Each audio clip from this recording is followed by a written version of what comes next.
வணக்கம். Big topic with Karthik Mayakumar. Dubai பெருவெள்ளத்துக்கும் climate சேஞ்சுக்கும் இந்த குளோபல் வார்மிங்லாம் இருக்குல்ல, இதுக்கு என்ன சம்மந்தம் இருக்கா? இதை பற்றி தான் முழுக்க பேச போகிற நிகழ்ச்சிக்குள்ள போகலாம்.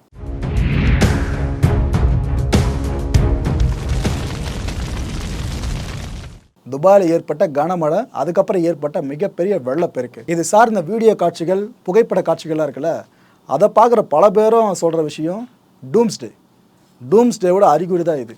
உலகம் அழிய போகுது, அவ்வளோதான். தூதர் வரப்போகிறார், அவ்வளோதான், முடிஞ்சு போயிடுச்சு. அதோட ஆரம்பகட்ட அறிகுறிகள் தான் பாலைவன பூமி இப்படி வெள்ளக்காடாக மாறி இருக்குன்னு பல பேரும் சொல்ல ஆரம்பிச்சிருக்காங்க. ஆனால் UAE அரசு சொல்கிற விஷயம் ஹிஸ்டாரிக் வெதர் ஈவெண்ட் அப்படின்னு சொல்லி தான் முடிச்சிடுறாங்க. பல பேரோட சந்தேகம் பார்த்தீங்கன்னா க்ளவுட் சீடிங் பக்கமும் திரும்பிச்சு. அதில் இன்னும் ஒரு சில பேரோட சந்தேகம் கிளைமேட் சேஞ்ச் பக்கமும் திரும்பிச்சு. ஆனால் இப்போ வரைக்கும் கிளியர் கட்டாக யாருக்குமே புரியல துபாயில் ஏற்பட்ட வெள்ளப்பெருக்குக்கு எக்ஸாக்டான காரணம் என்னன்றதை பற்றி. ஆனால் நம்ம ஊரில் மட்டும் தான் இந்த கொடுமைலாம் நடக்கும் போல இருக்குது. எது நடந்தாலும் உலக அழிவுன்னு ஊற்றி விட்டுறது. எங்கேயா தான் ஊற்றிக்கிட்டு இருக்காங்க, சில தூக்கி போடுங்க. இப்போ நீங்கள் ஸ்க்ரீனில் பார்த்துட்டு இருக்கீங்களே, இந்த நிலப்பரப்பு, அதாவது இங்கேருந்து ஆரம்பித்து போகுது பாருங்கள், இந்த ஒரு நிலப்பரப்பு, இது வேறு எதுவும் இல்லை, UAE, யுனைடெட் அரப் எமிரேட்ஸ். இது ஃபுல்லாக கடற்பகுதிங்க. ஸோ கடலை ஒட்டின ஒரு நிலப்பரப்பாக தான் இந்த பரப்பு இருக்குது. இந்த அரேபியன் பெனின்சுலா கேள்விப்பட்டிருப்பீங்க பாருங்கள், அந்த அரேபிய தீபகற்பத்தில் அமைஞ்சிருக்கிறது தான் இந்த யுனைடெட் அரப் எமிரேட்ஸ். ஆக்சுவலாக யுனைடெட்ன்ற வார்த்தைக்கான அர்த்தம் உங்களுக்கு தமிழில் தெரிஞ்சிருக்கும்னு நினைக்கிறேன், ஐக்கிய. இந்த UAEன்ற பெயர் எப்படி வருதுன்னா, கிட்டத்தட்ட 7 அமீரகங்கள், 7 எமிரேட்ஸ் சேர்ந்தது தான் இந்த யுனைடெட் அரப் எமிரேட்ஸ். 7 அமீரகங்கள் ஐக்கியமாக இருக்குல்ல, அதனால தான் இந்த பேரே வந்திருக்கு. இதில் முதல்ல எடுத்துக்கிட்டிங்கன்னா அபுதாபி, அப்படியே தொடர்ந்து போனீங்கன்னா துபாய், இங்கே இருக்குது பாருங்கள், வெள்ளத்தில் மிதந்த அந்த துபாய். அண்ட் இதை தாண்டி ஒன்றுனா பார்த்தீங்கன்னா Sharjah, Ajman, Umm Al Quwain, Ras Al Khaimah and Fujairah. இந்த UAEயோட ஒட்டுமொத்த நிலப்பரப்பு அளவு எடுத்துக்கிட்டிங்கன்னா கிட்டத்தட்ட 83,600 ஸ்கொயர் கிலோமீட்டருங்க. இதுவே இந்த கோஸ்ட் லைன் இருக்குல்ல, இதை ஒட்டி மட்டுமே எடுத்துக்கிட்டிங்கன்னா 1318 கிலோமீட்டர்ஸ். எதுக்காக போய் இப்போ அந்த மேப்பெல்லாம் காட்டுறேன் அப்படின்னு கேட்டிங்கன்னா இப்போ தான் விஷயமே. ஸோ இப்படி கடலை ஒட்டி ஒரு நிலப்பரப்பு இருக்குது அப்படின்னா கிளைமேட் சேஞ்சு சார்ந்து நாம் என்ன நினைப்போம், கடல் நீர் மட்டும் உயரும், அந்த நீர் ஊருக்குள்ளே போக வாய்ப்பு இருக்குது அப்படி தான் நாம் நினைப்போம்.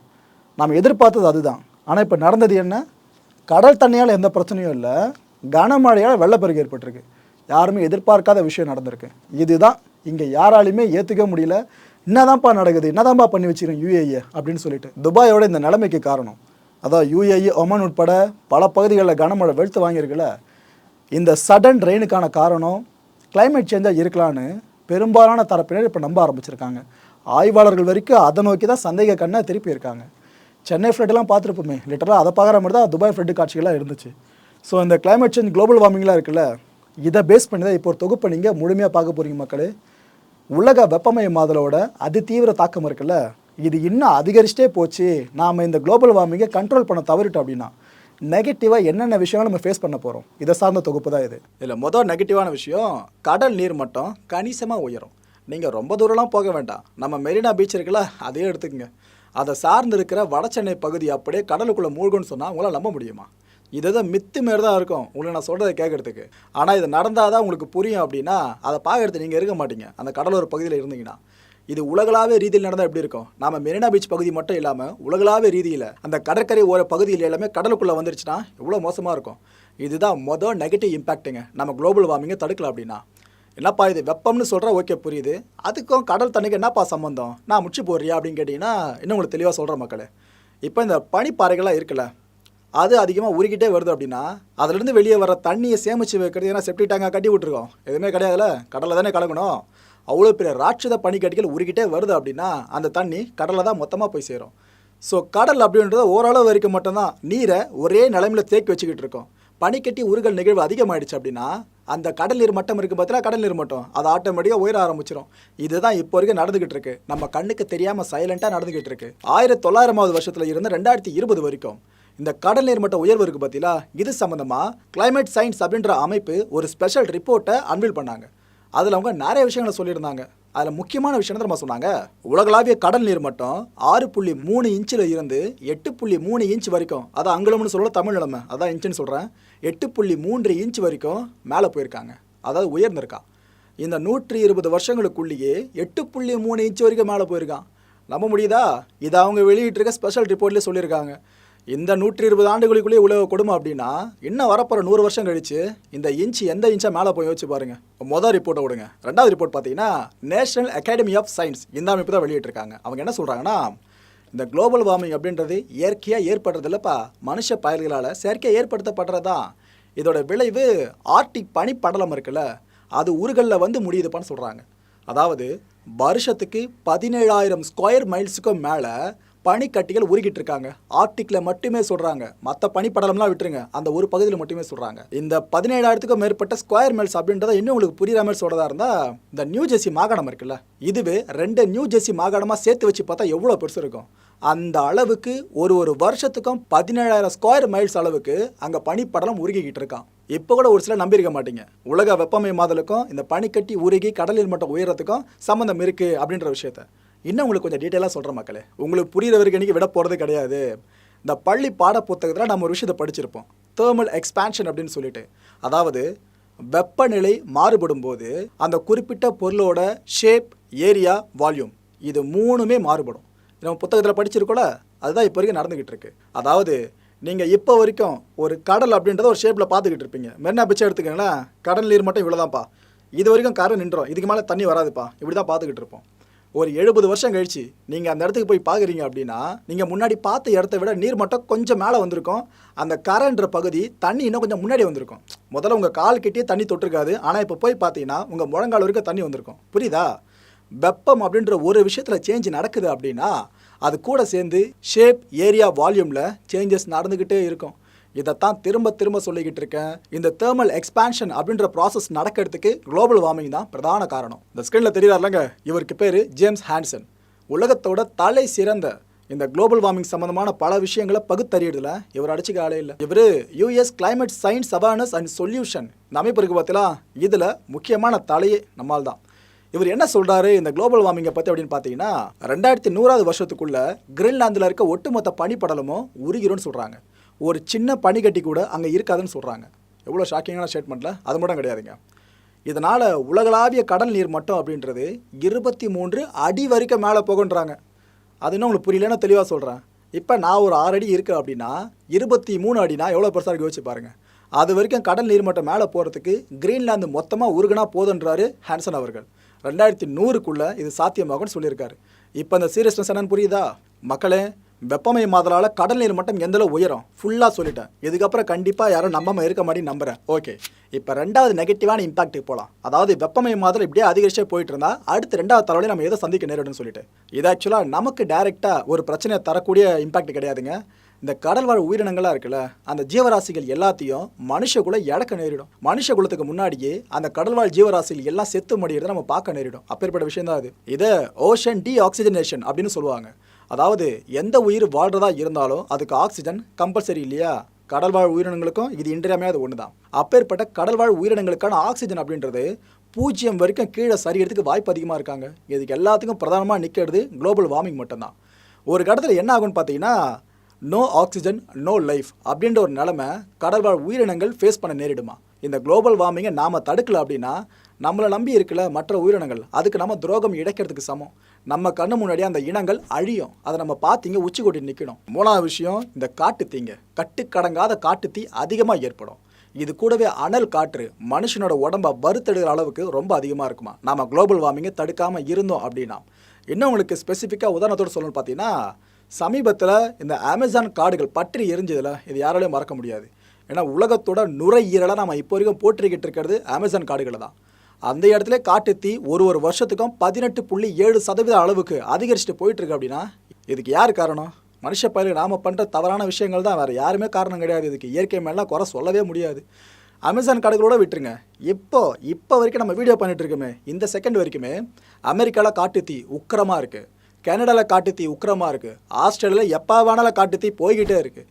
இந்த செகண்ட் வரைக்கும் காட்டுத்தீ உலகளாக விரிதல் இந்த அளவு இருக்குது அப்படின்னா இதுக்கு முழு பொறுப்பையும் நாம் தான் ஏற்றுக்கணும். உலக வெப்பமயமாதல்னா அதுவாக ஆகிக்கிட்டு இருக்கிறது கிடையாது, நாம் ஆக வச்சுட்டு இருக்கிறது. இந்த 3 நெகட்டிவ் இம்பாக்டை விடுங்க, 4, 5, 6 இன்னும் மோசமாக இருக்குங்க.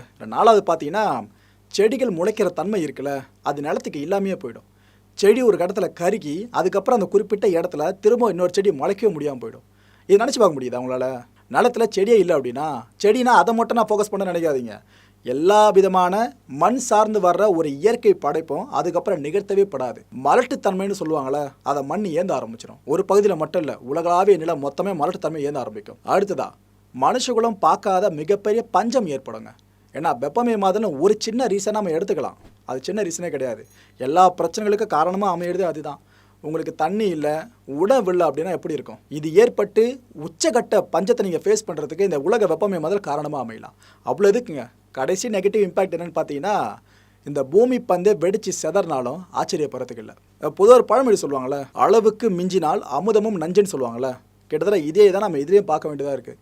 அதாவது அளவுக்கு மிஞ்சினால் இயற்கையும் நஞ்சாகலாம். அதுதான் பார்க்குறோம். என்னடா எல்லா பழியும் தூக்கி இயற்கையில் போட்ட கிளைமேக்ஸில் அப்படின்னு கேட்காதீங்க, விளக்கிடுறேன். அதாவது இயற்கை இயற்கையாகவே நஞ்சாகிறது கிடையாது, செயற்கையாக நம்மளால் நஞ்சாக்கப்படுது. வித்தியாசம் புரியுதா? நாம் பண்ணுற தவறுகளால் தான் இயற்கை மாசுபட்டு நிற்குது. அந்த இயற்கை நம்மளுக்கு கொடுத்த எல்லாத்தையும், பாசிட்டிவாக கொடுத்த எல்லாத்தையும் நெகட்டிவாக மாற்றிக்கிட்டு இருக்கு. சூரிய ஒளி இல்லாமல் நம்மளால் வாழ முடியாது, ஆனால் வெயில் உக்கராமல் அடிச்சுக்கிட்டு இருக்கு. தண்ணி இல்லாமல் ஒரு நாள் நம்மளால் கடக்க முடியாது. நிலமோ தண்ணியை கொடுத்துருக்கு, ஆனால் அதை அதிகமாக வெள்ளம்ன்ற பேரில் அடித்து தூக்கிட்டு போகுது. புரியுதாங்க? இயற்கை இயற்கையாக மாசுபடுறதே கிடையாது, இயற்கை இயற்கையாக நஞ்சாகிறதே கிடையாது. நம்மளோட செயற்கை தனத்தினால தான் நஞ்சாக்கப்பட்டுக்கிட்டு இருக்கு. இப்போ நீங்கள் ஸ்க்ரீனில் பார்த்துக்கிட்டு இருக்கீங்களா, இது உங்களுக்கு தெரிஞ்சிட்டாலே இந்த கிளைமேட் சேஞ்சுனா என்னன்ற தெளிவான புரிதல் உங்களுக்கு கிடைச்சிடும் மக்களே. So what climate change really means, இதை பற்றி ஃபுல்லாக பார்த்துருவாங்க. Global warming, extreme drought, more frequent plus intense extreme weather events, unreliable yields for farmers, more wildfires, physical plus mental health impacts, destruction of infrastructure, heat death, insect outbreaks, increased conflict over natural resources, mass displacement, decreased access to clean water, sea level rise plus floods, widespread hunger. இப்போ நீங்கள் அந்த list பார்த்தீங்களா, அதுலேயே ரொம்ப ரொம்ப ரொம்ப முக்கியமானதுன்னு பார்த்தீங்கன்னா நாம் பண்ணுற வேலைகள் தான். அதில் இருக்க பெரும்பாலும் நாம் பண்ணுற வேலை தான். அதுலேயே முக்கியமாக நம்ம தினமும் பண்ணிக்கிட்டு இருக்க வேலை இந்த ஃபாசில் ஃபியூல்ஸ்லாம் இருக்குல்ல, அதான் புதை படிவத்திலேருந்து கிடைக்கிற எரிபொருட்கள், இதை எரிச்சிக்கிட்டே இருக்கிறது. உதாரணத்துக்கு டூ வீலரில் பெட்ரோல் போடுறோமா, அந்த பெட்ரோலாக இருக்கட்டும், காருக்கு டீசல் அடிக்கிறோமா அதுவாக இருக்கட்டும், கேஸாக இருக்கட்டும், வெஹிக்கிளுக்கு அதையும் நம்ம யூஸ் பண்ணிக்கிட்டு இருக்கோம். இது எல்லாமே எங்கேருந்து கிடைக்குதுன்னு நினைக்கிறீங்க? கரெக்ட், கச்சா எண்ணெயிலேருந்து தான். கச்சா எண்ணெய் ஒரு புதை படிவ எரிபொருள். அதை மேலே எடுத்து தான் ஃபுல்லாக ரிஃபைன் பண்ணி அது ஹீட் ப்ராசஸ்க்கு ஏற்ற மாதிரி ஒன்று ஒன்றா பிரிஞ்சு கிடைக்கிறது தான் இந்த பெட்ரோலு, டீசலு, கேஸு எல்லாமே. அப்படி இருக்கிறப்ப எந்த அளவுக்கு நாம் இந்த ஃபாசில் ஃபியூல்ஸை எரிச்சிக்கிட்டு இருக்கோமோ அந்த அளவுக்கு இந்த வெப்பமயமாதல் அப்படின்றது உச்சத்தை தொட்டுக்கிட்டு தான் இருக்கும். இந்த தொகுப்பு உங்களுக்கு பாதி அளவு விழிப்புணர்வை கொடுத்துருக்கோம். மீதி இருக்க விழிப்புணர்வை பூவுலகின் நண்பர்கள் அமைப்போட சுந்தரராஜன் அவர்கள் இருக்காங்களே, அவர் மூலமாக நீங்கள் அடைவீங்க மக்களே. அதாவது இந்த climate change, global warming, El Niño, La Niña, இது போல டேர்ம்ஸ்லாம் இருக்குல்ல, இதை பற்றி டீட்டாக அவர் எக்ஸ்பிளைன் பண்ணியிருப்பாரு. அந்த தொகுப்பு உங்களுக்காக. வரலாற்றில் முன்ன எப்போதுமே இல்லாத அளவுக்கு கடல் வெப்பமயமாய் வருது. கடல் ஓஷன் டெம்பரேச்சர்ஸ் மிக மிக அதிகமாகி கொண்டிருப்பதை பல்வேறு தரவுகள் நமக்கு தெரிவிக்குது. சீ சர்ஃபேஸ் டெம்பரேச்சர் சொல்லுவாங்க, கடலோட மேற்பரப்பு வெப்பம் கிட்டத்தட்ட ஒரு 4 கிலோமீட்டர் அளவுக்கு கடல் வெப்பமாக இருக்கிறதா சொல்கிறாங்க. கடலோட ஆவரேஜ் டெப்த்து, அதாவது சில இடங்களில் 4 கிலோமீட்டர், 2 கிலோமீட்டர் ஆழத்துக்கு கடல் வெப்பமாக தான் சொல்கிறாங்க. ஆவரேஜ் டெப்த் பார்த்தீங்கன்னா 4 கிலோமீட்டர்ஸு. சில இடங்களில் 10 கிலோமீட்டர் இருக்கும், சில இடங்கள் ரொம்ப கம்மியாக இருக்கும். சராசரி கடலோட ஆழம் 4 கிலோமீட்டர் சொல்லி வச்சுருக்காங்க. அதில் கிட்டத்தட்ட ஒரு 50% வெப்பமாயிடுச்சுன்னு சொல்லி சொல்கிறாங்க. ஸோ கடல் வெப்பம் அதிகரிக்க என்ன ஆகும்னா, பெருங்கடல்களுடைய வெப்ப அலைகள் உருவாகும், மெரைன் ஹீட் வேவ்ஸ்னு சொல்லுவாங்க. அது பெருங்கடல் வெப்ப அலைகள் இந்த மாதிரி பல்வேறு விஷயங்கள் மாற்றத்தில் ஏற்படும், பல புதிய சிக்கல்களை ஏற்படுத்தும், எல்லாவற்றையும் தீவிரமாக்கும். இப்போ கட்சில் அந்த பிபர்ஜாய் புயல் அது 9-10 நாள் கடலுக்குள்ளே இருந்துச்சு. பொதுவாக ஒரு 4-5 நாளில் கரையை கடந்துடும். பொதுவாக ஒரு காற்றழுத்த தாழ்நிலை உருவாகி புயலாக மாறிச்சுன்னா ஒரு 4 to 5 days கரையை கடந்துடும். இதுக்கு முன்னாடி ஃபானி புயல் மாதிரி 11 நாள் கடல் இருந்துச்சு. ஸோ இது எல்லாமே கடலோட வெப்பம் அதிகரிக்க என்ன ஆகும்னா, பல்வேறு விஷயங்களை, மழைப்பொழிவில், பருவமழையில், பருவ காற்றில், வெப்பத்தில், எல்லாத்துலேயுமே பல்வேறு விஷயங்கள் நடைபெறும். அதுக்கான ஒரு விஷயத்தை நம்ம நிச்சயமாக அதை பார்க்க முடியும். ஓகே, அது நீங்கள் சொல்கிறபடி பார்த்தீங்கன்னா, ஒன்று மழை பெஞ்சா ஒரேடியாக பெஞ்சு தீர்த்துரும், வெயில் அடிச்சா ஒரேடியாக. ஆமாம், இனிமேல் இந்த 3 மாதம் மும்மாறி மழை பெய்யுது அப்படின்னு டைலாக்லாம் வரும், அதெல்லாமே கிடையாது. 3 மணி நேரத்தில் எவ்வளோ மழை பெய்யுது, அவ்வளோதான். 3 மணி நேரம் தான். அந்த 3 மணி நேரத்தில் 3 மாதம் பெய்ய வேண்டிய மழை கொட்டி தீர்த்துரும். Okay sir. சார் ஆக்சுவலாக நீங்கள் சொன்ன விஷயம் இந்த டெர்மினாலஜி இருக்குல்ல சார், ஒரு சீயோட சர்ஃபேஸை பேஸ் பண்ணி தான், அதோட ஹீட்டை பேஸ் பண்ணி தான் எல்னினோ அப்படின்னு வரையறுப்பாங்க ஆய்வாளர்கள். அது 5 வருஷத்துலேருந்து 7 வருஷத்துக்குள்ளே ஒரு தடவை ஒரு ஆட்டுட்டு போயிடும். இதுக்கு முன்னாடி 2014-15 இந்த 2 வருஷங்கள் எல்னினோ பார்த்துருந்தோம். சென்னை ஃப்ளட் ஏற்படுறது 2015 தாக்கத்தில் தான். நீங்கள் சொல்கிற விஷயங்கள் எல்லாமே வச்சு பார்க்குறப்ப ஏதோ ஒரு காரணம் இருக்குன்னு தெரியுது. இந்த எல்னினோ ஏற்படுறதுக்கு மனுஷனோட தப்பான காரணம் இருக்கா? இல்லை, எல்னினோங்கிறது ஒரு நேச்சுரல் ஃபினாமினான், ஒரு நிகழ்வு. அது பசிபிக் பெருங்கடலில் வந்து பூமத்திய ரேகை ஒட்ட பகுதியில் வந்து சில ஆண்டுகளுக்கு வந்து ஒரு வெப்பமான வெப்பமான நிலை உருவாகும். அது வந்து கொஞ்சம் கொஞ்சமாக குறைஞ்சு லானின் வந்து அதுக்கு அப்படியே எதிர்மறையான ஒரு விஷயம். அது வந்து கூலர் டெம்பரேச்சர்ஸ் வந்து உருவாகும். அது வந்து பசிபிக் பெருங்கடல் ஆழத்தில் வந்து குளிர்ந்த தண்ணி மேலே வரும். அது குளிர் தண்ணி வரப்போ வந்து டெம்பரேச்சர் வந்து குறையும். ஆனால் என்ன ஒரு கிளைமேட் சேஞ்ச் என்ன பண்ணிடுச்சுன்னா, இப்போ நம்ம வந்து சூரியன் தரக்கூடிய வெப்ப ஆற்றல் இருக்குல்ல, ஹீட் எனர்ஜி, அது வந்து இங்கே பூமியில் பட்டு ரிஃப்ளெக்ட் ஆகி திரும்பி போயிடணும். சரியா? இதுதான் சிஸ்டம். ஆனால் இப்போ நம்ம வந்து இப்போ இந்த இந்த எரிச்சு புதைப்படி மேற்கொள்ள எரிச்சு மேலே போய் கார்பன் சேருதுல்ல. ஸோ அப்போ அது வந்து என்ன பண்ணுதுன்னா, அந்த ஹீட்டை வந்து இங்கேயே ட்ராப் பண்ணுது, பூமியிலே ட்ராப் பண்ணுது, வெளியே போக முடியல. அதாவது வளிமண்டலத்துக்குள்ளே வந்து போக முடியல, தாண்டி போக முடியல.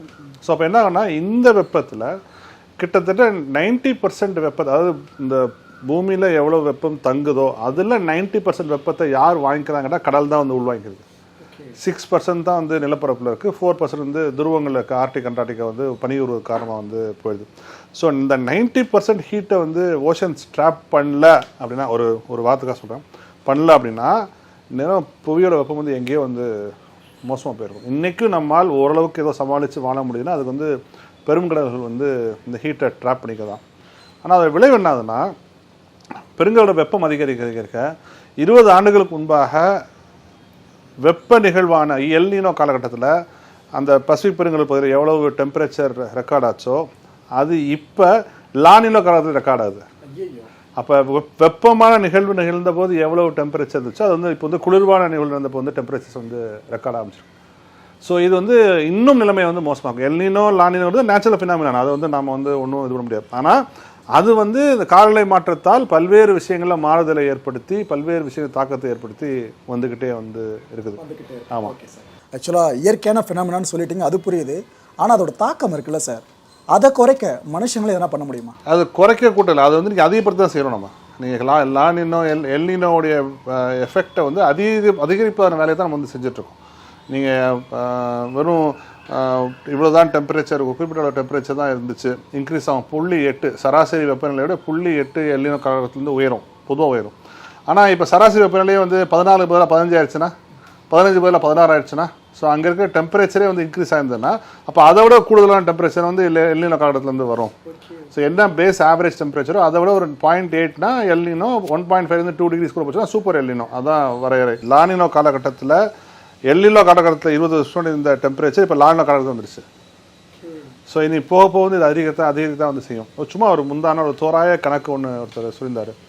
ஒவ்வொரு செகண்டும் ஒவ்வொரு நொடியும் 11 ஹிரோஷிமா அணுகுண்டுகள் போட்டால் எவ்வளோ வெப்பம் ஏற்படுமோ அந்த அளவு வெப்பத்தை பெருங்கடல்கள் வாங்கி கொண்டிருக்குன்னு சொன்னார். ஒரு செகண்டுக்கு 11 ஹிரோஷிமா அணுகுண்டு அளவுக்கான வெப்பத்தை வந்து கடல் வாங்கிட்டு இருக்கு. கற்பனை பண்ணி பார்க்கவே மிக மிக அதான் சொல்ல 1% மட்டும் தான் வெளியே போகுது. 99% இங்கே தங்கிடுது. அதில் 90% 89% வந்து கடல் வந்து வாங்கிக்கிறது. ஆக்சுவலாக இங்கே ஒரு லிமிடேஷன் இருக்குல்ல சார், கடலாலேயே இவ்வளோதான் பொறுத்துக்க. ஆமாம், அதான் பார்க்கலாம். இப்போ கடலாலேயே அவ்வளோதான் பொறுத்துக்க முடியுங்கிற விஷயத்தை இப்போ நம்ம பார்த்துட்டு இருக்கோம். இப்போ நீங்கள் வந்து ஆர்டிக்கில் வந்து ஹிஸ்டாரிக்கல் லோ இன் ஐஸ் சொல்லலாம். அதாவது இது வரைக்கும் ஆர்டிக்கோட வரலாற்றில் இந்த அளவுக்கு குறைவான பனியை வந்து பார்த்ததில்லைன்னு சொல்லி ரிப்போர்ட் சொல்லுது. கிளாசியர் மெல்டிங் சொல்கிறீங்க. ஆமாம், அண்டார்டிக் அதே மாதிரி. அண்டார்டிக் வந்து ஹிஸ்டாரிக் லோ. இன்னும் நாங்களாம் ஆர்டிக் முழுவதுமாக உருகிடும் அப்படின்னு ஒரு 2050 2060 நினச்சிருந்தோம். முழுவதுமாக ஒரு 3 மாதம், அதாவது ஐஸ் ஃப்ரீ ஆர்டிக் சம்மர்னு சொல்லுவாங்க. அது ஏன்னா ஹீட் அதிகமாக எல்லா பனியும் உருகிறோம். அது வந்து ஒரு 3 மாதம் அந்த ஸ்டேஜ் இருக்கும். அது வந்து அந்த ஸ்டேஜ் வந்து ஒரு 2050 2060 தான் நினச்சிருந்தோம். ஆனால் இப்போது சொல்லிவிட்டார்கள் 2030க்குள் ஒரு ஆண்டு வந்து கண்டிப்பாக ஆர்டிக் வந்து ஐஸ் ஃப்ரீ சம்மர் ஆர்டிக் வந்து ஒரே வருஷத்துலையா? இன்னும் 4 வருஷத்தில் 2030க்குள்ளே அதிகபட்சம் 5 வருஷம் தான். ஆமாம். ஐயோ சார், அப்பேற்பட்ட நிலமை மட்டும் ஒன்று ஆயிடுச்சுன்னா இப்போ கிளாசியர் மெல்ட் ஆகுதுனாலே இந்த கடல் நீர் மட்டம் உயரும்னு சொல்லுவாங்க. கிட்டத்தட்ட இப்போ வரைக்குமே 6 மில்லிமீட்டர் வரைக்கும் மேலே போயிருக்கு. இது இன்னும் நீங்கள் சொல்கிற மாதிரி 5 வருஷத்துல எல்லாம் முடிஞ்சிச்சுன்னா அப்போது கடல் நீர் மட்டம் இல்லை. அதான் என்னென்னா, இது வரைக்கும் ஃபஸ்ட்டு கடல் மட்டம் இருந்து 1.75 மில்லிமீட்டர் இருந்துச்சு ஒரு வருஷத்துக்கு. அதுக்கப்புறம் 3 மில்லிமீட்டர் ஆச்சு. இப்போ 4.5 மில்லிமீட்டர் பெர் இயர் வந்து கடல் மட்டம் வந்து உயருது. ஸோ இந்த கிளேஷியர்ஸ் இதெல்லாம் மெல்ட் ஆச்சுன்னா என்ன ஆகும்லாம் சொல்ல முடியாது. சார், இப்போ உங்களை பார்த்து எங்களை மாதிரி யங்ஸ்டர்ஸ்லாம் சாரை பின்பற்றணும் அப்படின்னு நினைக்கிறோம். நாங்களும் இந்த அடுத்த ஜென்ரேஷன் கொஞ்சம் நல்ல இயற்கை சூழலை வாழணும்னு விரும்புகிறோம். அப்படின்னா அதுவும் இல்லாமல் சென்னையில் இப்பேற்பட்ட குண்டத்துக்கு போட்டிங்களா சார், அந்த ஒரு பல்பு எந்த லெவலில் இருக்குன்ட்டு, இதெல்லாம் நாங்கள் சமாளிக்கணும். என்ன சார் பண்ணலாம்? தனிப்பட்ட முறையில் நம்மால் எல்லாருமே வந்து செய்ய முடியும் ஒவ்வொரு விஷயத்தை. நான் வந்து ஒவ்வொரு மனிதனும் 2 வகையான மனிதர்கள். ஒருத்தர் வந்து தனி மனிதன். இப்போ நான் ரொம்ப பெர்ஃபெக்ட்டு. நான் வந்து கூல்ட்ரிங்க்ஸ் குடிக்க மாட்டேன், வீட்டிலேருந்து தண்ணி பாட்டில் எடுத்துகிட்டு போவேன், தேவையில்லாமல் வந்து மின்சாரத்தை பயன்படுத்த மாட்டேன், சீக்கிரமாக பயன்படுத்துவேன், இந்த கோக்கு பெப்சிலாம் வாங்கி குடிக்க மாட்டேன், முடிஞ்ச அளவுக்கு பொது போக்குவரத்தை பயன்படுத்துவேன், மெட்ரோவோ பஸ்ஸோ பயன்படுத்துவேன், தேவையில்லாமல் துணிகளையோ பொருட்களையோ வாங்க மாட்டேன். இது எல்லாமே சுற்றுச்சூழலுக்கு உகந்த வாழ்க்கை தான். பிளாஸ்டிக் பயன்படுத்த மாட்டேன், சிறுதானிய உணவு வந்து சாப்பிடுவேன். இதெல்லாம் ஒரு தனி மனிதனாக நிச்சயமாக எல்லோரும் செஞ்சு தான் ஆகணும், வேறு வழி இல்லை, செஞ்சு தான் ஆகணும். ஆனால் இதெல்லாம் நான் செஞ்சுட்டேன், ஆனால் அரசும் பெருநிறுவனங்களும் சுற்றுச்சூழலை கெடுக்கக்கூடிய வகையில் கொண்டக்கூடிய திட்டங்களுக்கு எதிராக வாய்மூடி மௌனமாக இருப்பேன் நீங்கள் சொன்னீங்கன்னா, நீங்கள் தனி மனிதனாக எவ்வளோக்கு சூழலுக்கு இசைவான வாழ்க்கையை வாழ்ந்து ஒரு பயன் கிடையாது. அப்போ ஒரு தனி மனிதனாக நீங்கள் சூழலுக்கு இசைவான வாழ்க்கை எப்படி நீங்கள் வாழ்கிறீங்களோ அதே அளவுக்கு ஒரு சமூக மனிதனாக அரசோ பெருநிறுவனங்களோ சுற்றுச்சூழலுக்கு எதிராக கொண்டக்கூடிய திட்டங்களுக்கு எதிராக உங்கள் குரல் ஒலித்து கொண்டே இருக்கணும். நீங்கள் ஒலிக்கணும்னா நீங்கள் வந்து இந்த அசோக் நகரில் வந்து மெயின் ரோட்டில் வந்து நில்லுங்கன்னு நாங்கள் சொல்ல, சரியா? நீங்கள் ஃபேஸ்புக்கில் எழுதலாம், ட்விட்டர் எழுதலாம், அவங்க ஃப்ரெண்ட்ஸில் பேசலாம், நண்பர்கிட்ட பேசலாம், சின்ன சின்ன கூட்டங்கள் நடத்தலாம், புத்தகங்கள் எழுதலாம், மக்கள்கிட்ட போய் பிரச்சாரம் பண்ணலாம், என்னென்ன செய்யலாம். அவங்க ஒரு நபிகள் நான் எவ்வளோ சொல்லியிருக்காங்க, உங்கள் கைகளால் முடிந்ததை செய்யுங்கள், அதை தடுத்து விட்டால் உங்கள் நாவினால் முடிஞ்ச பேசுங்க அப்படின்னு சொல்லி சொல்கிறார். எழுதுங்க, பேசுங்க, எல்லாமே என்ன பண்ணுங்கன்னு சொல்லி சொல்கிறார். நாளைக்கே நீங்கள் ரோட்டுக்கு வந்து வாங்க, எல்லாம் போய் ரோட்டில் போய் உட்காரோன்னு நாங்கள் சொல்லலாம், அப்படி சொல்ல. ஆனால் ஒரு சமூக மனிதனாக நிச்சயமாக பெரும் பங்காற்றியும் கடமையும், அதுவும் உங்களை மாதிரி ஊடகத்தில் நண்பர்களுக்கு வந்து ஒரு பெரிய வாய்ப்பு இருக்குது. ஏன்னா நீங்கள் போய் பல லட்சக்கணக்கான மக்கள்கிட்ட போய் நீங்கள் சேர்க்க முடியும் உங்கள் விஷயங்களை. அப்போ தொடர்ந்து இது பற்றி தினம் ஒரு வீடியோவோ, எங்கள் பேட்டிலாம் உங்களுக்கு அவசியம் இல்லை, நீங்களே இன்டர்நெட்டில் உட்காந்து ஒரு 5-6 வீடியோ எடுத்து டவுன்லோட் பண்ணி எடிட் பண்ணி ஃபோட்டோ போட்டு அதுக்கான சின்ன டெக்ஸ்ட்டை போட்டு அதை நீங்கள் உங்கள் ஊடகங்களில் போட்டிங்கன்னா அதுவே வந்து ஒரு பெரிய ஒரு விஷயமாக தான் வந்து போகும். நிச்சயமாக எல்லாருமே சேர்ந்து இது வந்து வெறும் பூலை நம்பர் மட்டும் அங்கே இருக்கிறது மட்டும் கிடையாது, சேர்ந்து எல்லாரும் தேர்ந்தெடுக்கணும். அப்போ தான் அதை போய் சேர்க்க முடியும். மக்களே, இந்த கான்டென்ட்டை பொறுத்த வரைக்கும் நாமெல்லாம் சிந்திக்க வேண்டியது ஒரே ஒரு விஷயத்தை தான். உலக அழிவுன்னு பல பேர் சொல்கிறாங்க பாருங்க. ஆக்சுவலாக ஒரு நாளில் நடக்கிறது கிடையாது. அது இப்போ நடக்கிற மாதிரி ஒவ்வொரு நாளாக நடந்துக்கிட்டு இருக்கோம். அதுதான் உலக அழிவு, அதுதான் டூம்ஸ்டே நம்ம எடுத்துக்கணும்.